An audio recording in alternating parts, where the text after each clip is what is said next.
नहमदुहु व नुसल्ली अला रसूलिहिल करीम अम्मा बाद फ़ाउज़ु बिल्लाहि मिनश शैतानिर रजीम बिस्मिल्लाहिर रहमानिर रहीम। अस्सलामु अलैकुम व रहमतुल्लाहि व बरकातुहू। उम्मीद करती हूँ आप सब लोग खैरियत से होंगे और हम शब मेराज के वाक़े को डिस्कस से जान रहे हैं।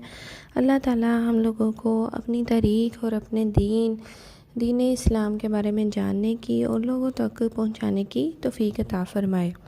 हम लोगों ने अभी तक जाना कि हज़ूर अकरम सल्लल्लाहु अलैहि वसल्लम ने बैतुल मुक़द्दस में अंबिया की जमात कराई और उसके बाद आप सल्लल्लाहु अलैहि वसल्लम ने दूध तनावल फरमाया।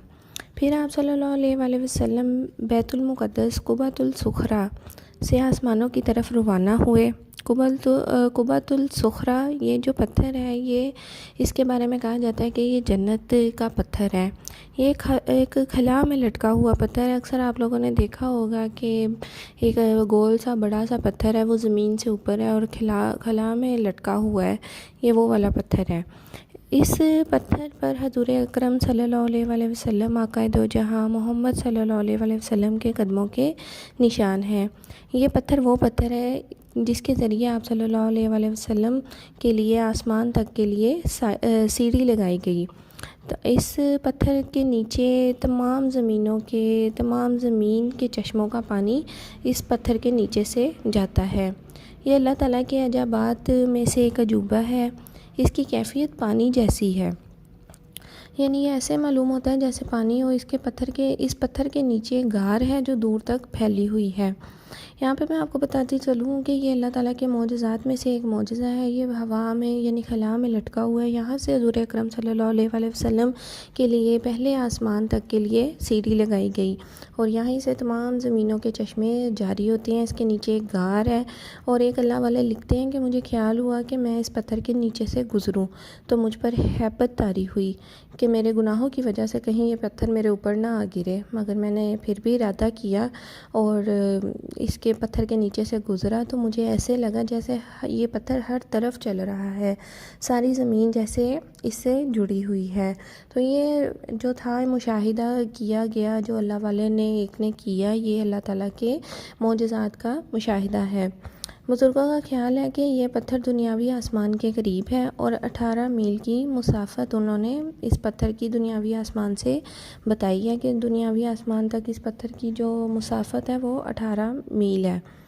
इसके ऐन मद्दे मुकाबिल आसमान का दरवाज़ा है जहाँ से फ़रिश्ते आते जाते हैं। अब यहाँ पे सवाल ये पैदा होता है कि आप सल्लल्लाहु अलैहि वसल्लम को तो अल्लाह ताला अगर चाहता तो मक्का से ही बुराक के ज़रिए आसमानों की सैर करवा दी जाती, लेकिन आप सल्लल्लाहु अलैहि वसल्लम को बैतुल मुक़द्दस लाने की ये हिकमत थी कि बैतुल मुक़द्दस जो है वो अंबिया की क़यामगाह रहा है।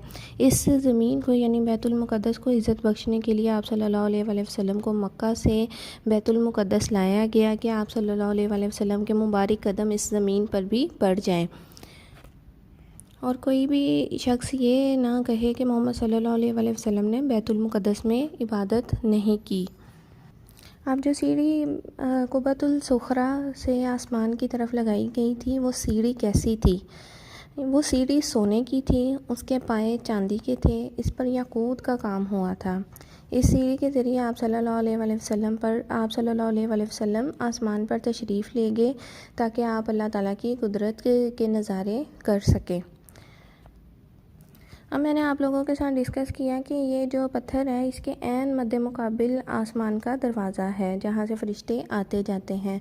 तो जब किसी की वफ़ात होती है तो मैयत के जिस्म से जब रूह खारिज होती है तो मैयत की आंखें खुली होती हैं, यानी उसकी आंखें खुली की खुली रह जाती हैं। तो इस वक्त मैयत कोई भी ये सीढ़ी नज़र आती है क्योंकि इस सीढ़ी के ज़रिए ही उसकी रूह ऊपर जाती है। और अगर वो मोमिन की रूह है तो उसको इलीजीन में भेज दिया जाता है। इलीजीन एक ऐसा मुकाम है जहाँ पे मोमिन लोगों की रूहें जाती हैं मरने के बाद। और अगर उसकी रूह काफिर की रूह थी, यानी फ़ौत होने वाला काफिर था, तो उसकी रूह उस सीढ़ी से नीचे को धकेल दी जाती है सिज्जीन की तरफ। जो काफिर लोग होते हैं उनकी रूहें सिज्जीन में रहती हैं। आप सल्लल्लाहु अलैहि वसल्लम के लिए ये सीढ़ी जन्नतुल फ़िरदौस से लाई गई थी। आप सल्लल्लाहु अलैहि वसल्लम के साथ जिब्राईल अलैहिस्सलाम भी थे और सीढ़ी के दोनों तरफ अल्लाह ताला ने अपने महबूब सल्लल्लाहु अलैहि वसल्लम के लिए फ़रिश्तों का लश्कर भेजा हुआ था। सीढ़ी पर चढ़ते वक्त आप सल्लल्लाहु अलैहि वसल्लम ने एक सब्ज़ रंग का दरिया देखा। वो तमाम दरियाओं से बड़ा था। तो जिब्राईल अलैहिस्सलाम से आपने पूछा कि ये कैसा दरिया है। तो जिब्राईल अलैहिस्सलाम ने फरमाया, इस दरिया के ऊपर और नीचे कुछ नहीं है, ये खलाई है, यानी ये खला है, ऐसे ही चल रही है। ये दरिया दुनिया वालों के लिए सूरज की शुआओं से पर्दा है। अगर ये हाइल ना होता तो सूरज की गर्मी दुनिया वालों को जलाकर राख कर देती, यानी उनको हलाक कर देती। फिर आप दुनियावी आसमान पर पहुँचे और उसका ज़िक्र इंशाअल्लाह ताला हम नेक्स्ट वीडियो में डिटेल के साथ डिस्कस करेंगे। अभी हम लोगों ने जाना है कि आप सल्लल्लाहु अलैहि वसल्लम ने आसमान की तरफ कैसे सफ़र किया, कौन सी सीढ़ी लाई गई, कहाँ से लाई गई और उसका कैसी दिखती थी। अब इंशाअल्लाह ताला आप सल्लल्लाहु अलैहि वसल्लम का हम लोग अगली वीडियो में जानेंगे कि दुनियावी आसमान पर कैसे पहुँचे और आपने वहाँ पे क्या मुशाहिदा फरमाया और किस नबी से आप सल्लल्लाहु अलैहि वसल्लम की पहले आसमान पर मुलाकात हुई और कौन से सहाबा को आपने पहले आसमान पर देखा। तब तक के लिए अपना बहुत ज़्यादा ख्याल रखिएगा। मुझे भी अपनी ख़ुसूसी दुआओं में याद रखिएगा। अल्लाह ताला हम सब लोगों का निगहबान हो।